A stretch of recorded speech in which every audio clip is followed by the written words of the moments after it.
We're just kind of getting out. Guys are getting the chance to kind of start and get bugs out of the machines, make sure they're all working, just depending on rain.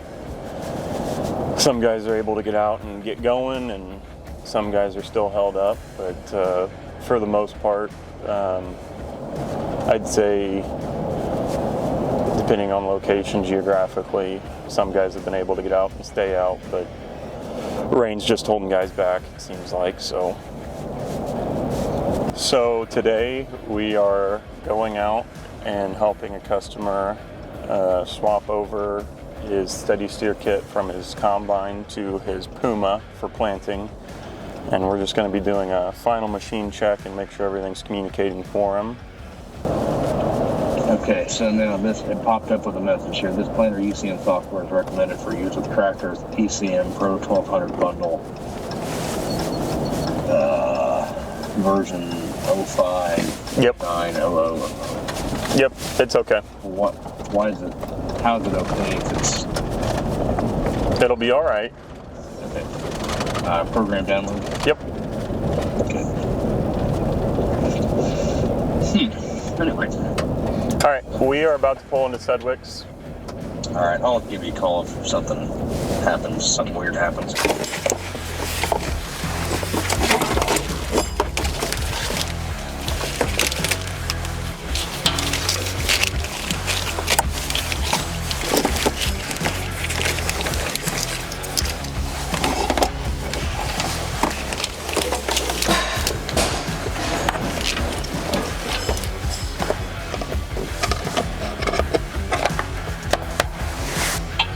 Okay, we're ready for a floor mat, and then we'll go calibrate.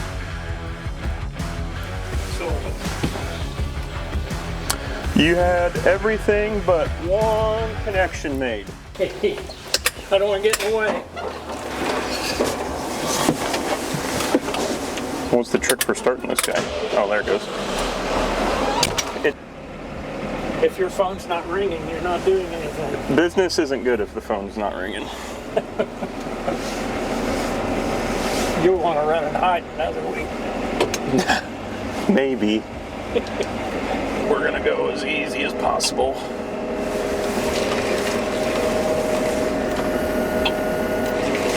You gotta go all the way one way and all the way back the other way.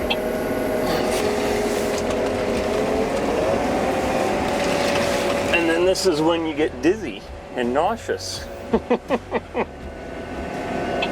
The issue we're working on today is a hydraulic auto steer kit for a 7230 Magnum, and the issue is it will engage and it will steer, but it will not kick out. So no matter how much he turns the steering wheel, it will never disengage unless he presses a button. So very unsafe. So we're going to try and fix that so he can turn the wheel and disengage auto steer. We have the hydraulic steering valve here, and in this particular application we have a flow switch, which we should have a pressure transducer, but we don't, and we're having issues with it detecting basically when you move the steering wheel to disengage it from steering the tractor left to right. So we're going to see if it's got a bad flow switch or a bad harness going to the control module and go from there. So the easy way to do it is there's a couple of diagnostic tests you can do on the ag leader display. So you can set how sensitive you want. Basically, do you want to have to turn the steering wheel one full turn or like a quarter turn? You can change that. And it wasn't responding to anything that we did there.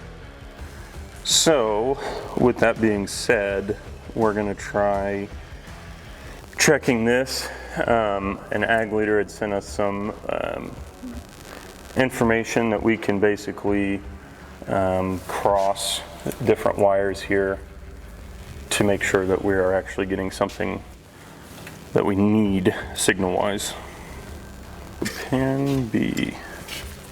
So what we're going to do first is check to see that we're getting 12 volts.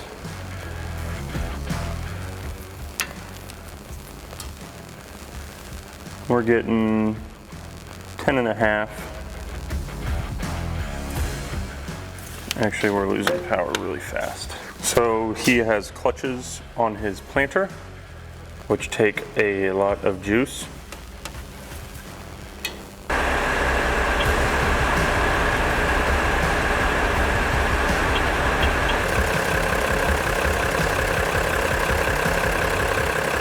Call ag leader. Calling ag leader. So, what's happening is we're sending 12 volts here, and what needs to happen is this needs to be cut. So anytime the steering wheel gets moved, we need to break that, basically connect 12 volts. So what this flow switch does is this is our ground, this is our signal, and that's our power. I should be able to switch this 12 volt to that and this to that, but I don't want to ruin it. Well, if I do continuity, or I got continuity, nothing between them, but if I touch the pins coming from the ag leader side, you do max kick out, but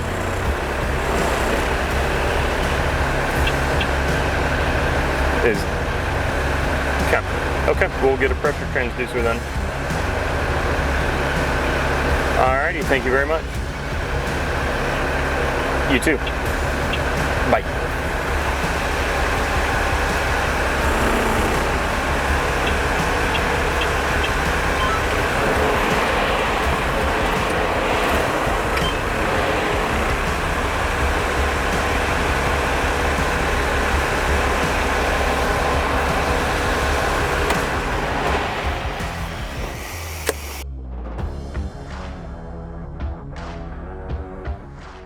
I grew up in farming, and in college you could kind of see that there was always going to be more technology as time went on. So for job security reasons, I thought, that's probably got to be a pretty big and growing area. So plus it was fun.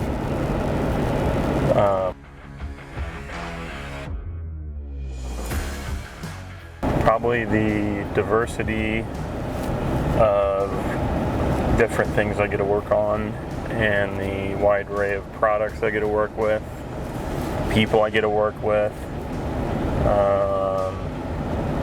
I'm not cooped up in a cubicle all day. I get it's a 76-degree day, and I get to go outside and enjoy it, so that's kind of nice.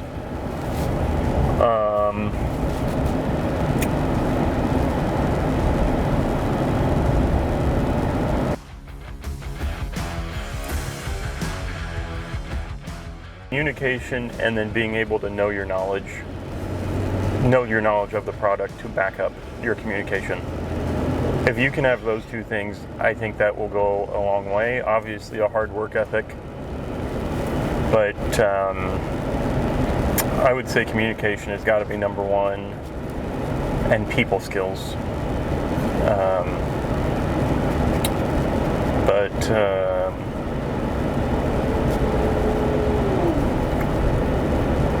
Willingness to learn and understanding you're going to fail.